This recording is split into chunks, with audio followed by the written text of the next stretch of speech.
नमस्कार सभी को, स्वागत है आपका आपके अपने channel me and my students में।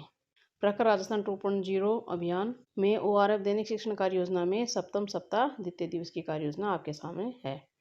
ये जो सप्तम के दूसरे दिन की जो कार्य योजना है वो दिनांक 4 नवंबर को रहेगी और कालांश ये प्रथम और द्वितीय कालांश में योजना चलेगी। तो इसके जो मेन पॉइंट है उसको देख लेते हैं। इसके 4 मुख्य बिंदु है: अधिगम क्षेत्र, गतिविधि, संभावित समय, आईबीएस सामग्री का विवरण। और आज की जो विषय वस्तु है वो है लल और कक। ये सप्तम सप्ताह है। सप्तम सप्ताह की जो मेन विषय वस्तु है वो है संयुक्त अक्षर। तो 7वें सप्ताह में हमें संयुक्त अक्षर पर ही कार्य करना है। बच्चों को संयुक्त अक्षर की अवधारणा को स्पष्ट करना है। तो इसमें आज की जो विषय वस्तु है वो लल और कक, दो विषय वस्तु हमने ली है। तो हम एक एक अधिगम क्षेत्र पर चर्चा करते हैं। सबसे पहले है पुनरावृत्ति। तो पुनरावृत्ति में गत दिवस में पहचान कराए गए संयुक्त अक्षरों का दोहरान कराना।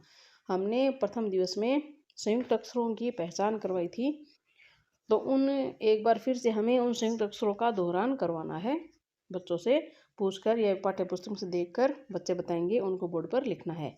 यह गतिविधि समूह ए बी दोनों के लिए रहेगी और संभावित समय रहेगा 5 से 10 मिनट। इसमें सहायक सामग्री के रूप में बोर्ड काम में लिया जाएगा। आगे है मौखिक भाषा विकास। तो मौखिक भाषा विकास में आज हम लेंगे कथाचित्र समझदार मेंढक। समझदार मेंढक के कथाचित्र को दिखाते हुए हम बच्चों से इससे संबंधित प्रश्न पूछेंगे कि इसमें कौन कौन दिखाई दे रहे हैं, क्या हो रहा है और यहाँ पर मेंढक की क्या भूमिका है, मेंढक क्या कर रहा है, बगुला क्या कर रहा है। इस तरह से हम इनसे अनेक काल्पनिक प्रश्न पूछेंगे और बच्चों से जवाब मांगेंगे। और चर्चा के बाद कहानी को बताया जाएगा। उनको कहानी बताई जाएगी और कहानी में जो शब्द आते हैं उनको बोर्ड पर लिखकर वाक्य निर्माण किया जाएगा। और यह गतिविधि समूह ए बी दोनों के लिए है और संभावित समय रहेगा 15 से 20 मिनट। सहायक सामग्री कथाचित्र 16। कथाचित्र 16 ये है समझदार मेंढक। ये समझदार मेंढक है, एक पहिया घुमा रहा है और घुमाते घुमाते वो तालाब के किनारे पहुंच गया है। तालाब के किनारे पर ये बगुला है जो इसको देखते ही इसकी भूख जागरती हुई और इसको खाने की उसने सोची। तो समझदार मेंढक को अपने सामने मौत दिखी तो उसने समझदारी से काम लिया। जो उसने वो पहिया घुमा रहा था उसको दोनों हाथों से पकड़ लिया।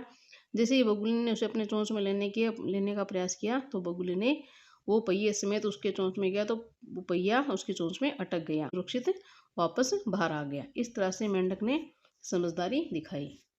और इस कथाचित्र को बच्चों को दिखाकर इससे संबंधित हमें प्रश्न पूछने हैं और बच्चों से जवाब लेने हैं। आगे डिकोडिंग ध्वनि प्रतीक संयोजन।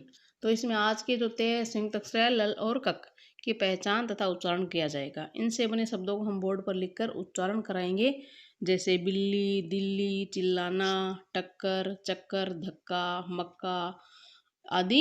इन शब्दों को हम बच्चों से पूछकर बोर्ड पर लिखाएंगे और इनका उच्चारण करवाएंगे और अलग अलग संयुक्त अक्षर और शब्दों को मिलान कराएंगे। एक तरफ संयुक्त अक्षर लिखेंगे, एक तरफ उनसे बने शब्द लिखेंगे और इनसे उनका मिलान कराएंगे। तो ये गतिविधि समूह ए बी दोनों के लिए रहेगी।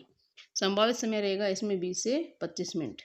और इसमें सहायक सामग्री के रूप में हम कक्षा 3 की पहल वर्कबुक है वो सहायक के रूप में ले सकते हैं। इसके कार्यपत्र के पेज नंबर 36 और 37 ले सकते हैं और बोर्ड पर लिखकर शब्दों को हम बच्चों को उच्चारण करवाएंगे।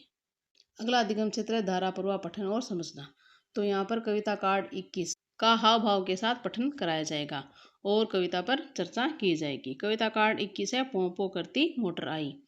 और हम फिर बच्चों को कविता का स्वतंत्र रूप से पठन करवाएंगे और कविता से आधारित हम प्रश्न बनाएंगे, प्रश्न पूछेंगे, जैसे रेल की आवाज़ कैसी होती है, बस की आवाज़ कैसी होती है, और इस चित्र में आपको कौन कौन से साधन दिखाई दे रहे हैं, आपके गांव में इनमें से कौन कौन से साधन आते हैं, आप कौन कौन से यातायात के साधनों पर बैठे हुए हैं। इस तरह से अनेक प्रश्नों को पूछकर बच्चों से उत्तर प्राप्त करेंगे। ये गतिविधि समूह ए बी दोनों के लिए है। संभावित समय रहेगा 15 से मिनट और कविता कार्ड 21 रहेगा सहायक सामग्री के रूप में। और कविता कार्ड 21 ये है कविता। तो कविता का वाचन कर लेते हैं एक बार। पों पों करती मोटर आई, छुक छुक करती रेल, टिक टिक करता तांगा आया, गाड़ी खींचता बैल, ट्रक सामान उठा ले जाता, ट्रैक्टर जोते खेत, तेज दौड़ती बस जब आती, पीछे उड़ती रेत। तो इस कथा चित्र के माध्यम से हम उनसे प्रश्नोत्तरी करेंगे। अगला अधिगम क्षेत्र है लेखन।